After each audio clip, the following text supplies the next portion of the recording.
Hello दोस्तों, जीत classes में आपका स्वागत है, जहां हम पढ़ाते नहीं सिखाते हैं। एक ऐसा मंच जहां पे हर प्रकार के वनडे एग्जामिनेशन की तैयारी करवाई जाती है। आप हमारे जीत क्लासेज पेज को फेसबुक पे भी फॉलो कर सकते हैं। आपको जीत डैश क्लासेज हिंदी में टाइप करना होगा और हमारे फेसबुक पेज की लिंक है www.facebook.com/लक्ष्य जीत जाने की। ठीक है, और आप हमारे इस चैनल को यूट्यूब पे सब्सक्राइब करें, जिसका लिंक है www.youtube.com/जीत क्लासेज विद सुजीत सिंह। ठीक है, तो आप हमारे चैनल को सब्सक्राइब करें। मैं ब्रह्मानंद सिंह आज आईपीसी सेक्शन प्रैक्टिस का एसआई स्पेशल के लिए छठवां या सातवां कुछ ऐसे करके प्रैक्टिस सेट लेकर आया हूं। ठीक है, जो कि स्पेशली बेस्ड है घरेलू हिंसा एवं महिला स्पेशल प्रश्नों पे आधारित होगा। ठीक है, तो चलते हैं पहले क्वेश्चन पे। पहला क्वेश्चन है, निम्नलिखित में कौन सा अधिकार अधिनियम सबसे पहले पारित हुआ था? ऑप्शन ए मानव अधिकार संरक्षण अधिनियम, बी सूचना अधिकार अधिनियम, सी दहेज प्रतिषेध अधिनियम, डी बच्चों को निःशुल्क और अनिवार्य शिक्षा का अधिकार। ठीक है, तो आंसर है आपका सी दहेज प्रतिषेध अधिनियम 1961 में पारित किया गया था, मानव अधिकार संरक्षण अधिनियम 1993 में, और सूचना का अधिकार आपको पता ही होगा 2005 में, और बच्चों को निःशुल्क और अनिवार्य शिक्षा का अधिकार 2002 में पारित किया गया था। ठीक है, चलते हैं अगले क्वेश्चन पे। अगला क्वेश्चन है, राष्ट्रीय महिला आयोग की अध्यक्षता तथा प्रत्येक सदस्य का अधिकतम कार्यकाल होता है। ऑप्शन ए 3 वर्ष, ऑप्शन बी 2 वर्ष, ऑप्शन सी 4 वर्ष, ऑप्शन डी 5 वर्ष। आंसर है आपका 3 वर्ष, ऑप्शन ए। ठीक है, जो अध्यक्ष होती हैं उनका, और जो अध्यक्ष तथा प्रत्येक जो सदस्य होते हैं राष्ट्रीय महिला आयोग के, उनका जो अधिकतम कार्यकाल होता है वो 3 वर्ष होता है। ठीक है, अभी जो रिसेंट जो अध्यक्ष हैं, जो वर्तमान काल में तत्कालिक जो अभी अध्यक्ष हैं महिला आयोग की, वो हैं रेखा शर्मा। ठीक है, और पहला जो अध्यक्ष थी वो है जयंती पटनायक, जो 1992 में बना था। 1990 में पारित अधिनियम के अंतर्गत 10 जनवरी 1992 को महिला आयोग का गठन किया गया था। ठीक है, चलते हैं अगले क्वेश्चन पे। अगला क्वेश्चन है, दहेज लेना एवं देना किस विधि के अंतर्गत अपराध है? ऑप्शन ए दहेज प्रतिषेध अधिनियम 1961, ऑप्शन बी घरेलू हिंसा अधिनियम, ऑप्शन सी भारतीय दंड संहिता, ऑप्शन डी उपरोक्त में से कोई नहीं।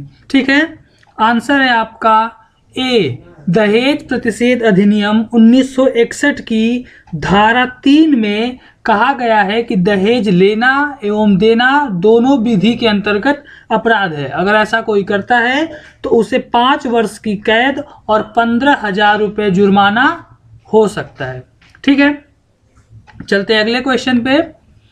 अगला क्वेश्चन है, 2 व्यक्तियों के बीच अपनी मर्जी से दहेज के लेन देन के लिए किए गए करार की वैधानिक स्थिति निम्न में से क्या होगी?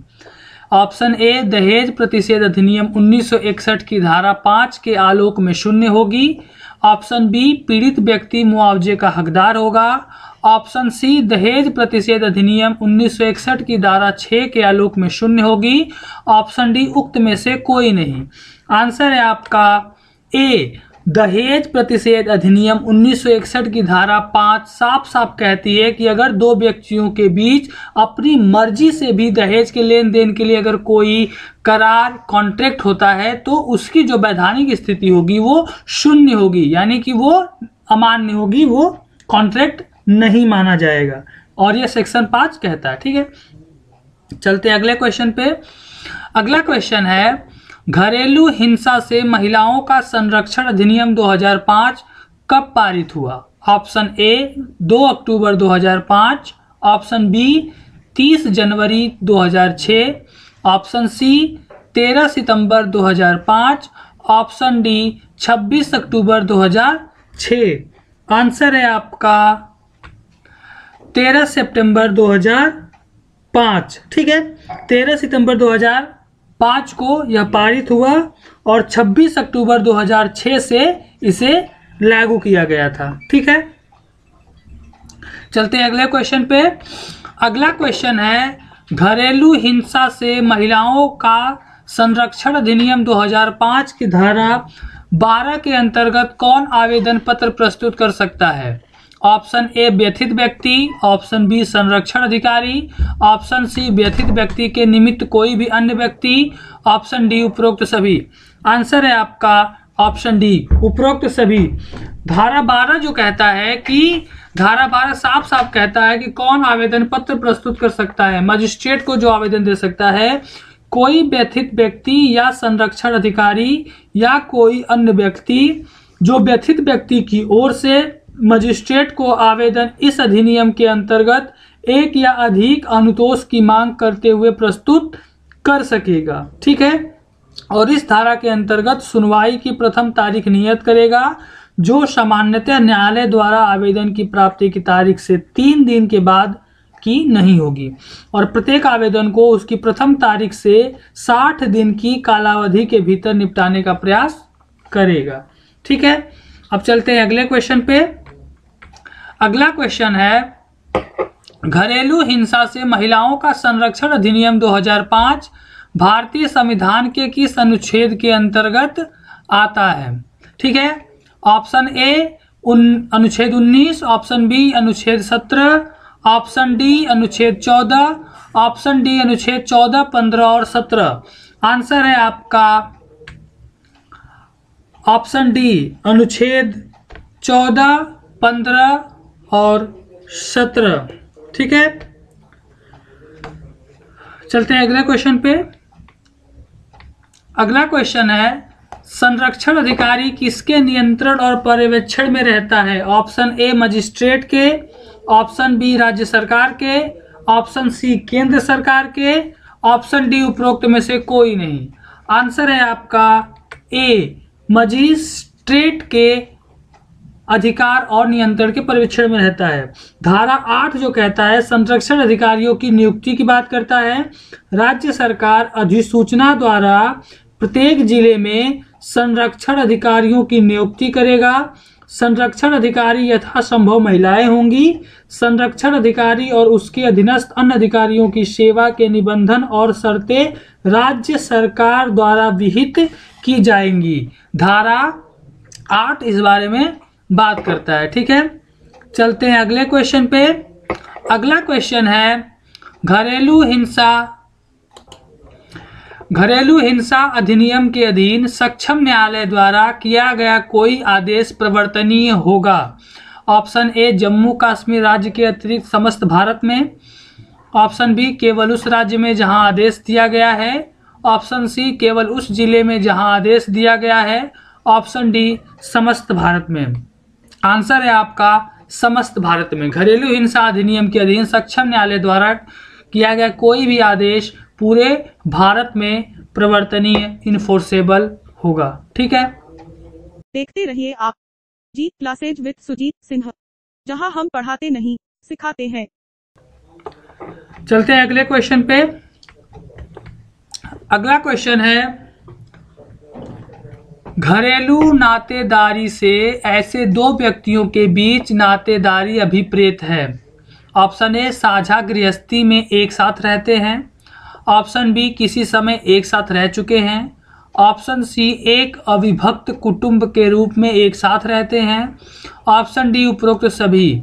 आंसर है आपका उपरोक्त सभी। साझा गृहस्थी में एक साथ रहते हों, किसी समय एक साथ रह चुके हों या एक अविभक्त कुटुंब के रूप में एक साथ रहते हों, यह सभी घरेलू नातेदारी में दो व्यक्तियों के बीच की नातेदारी को अभिप्रेत करता है। ठीक है, चलते हैं अगले क्वेश्चन पे।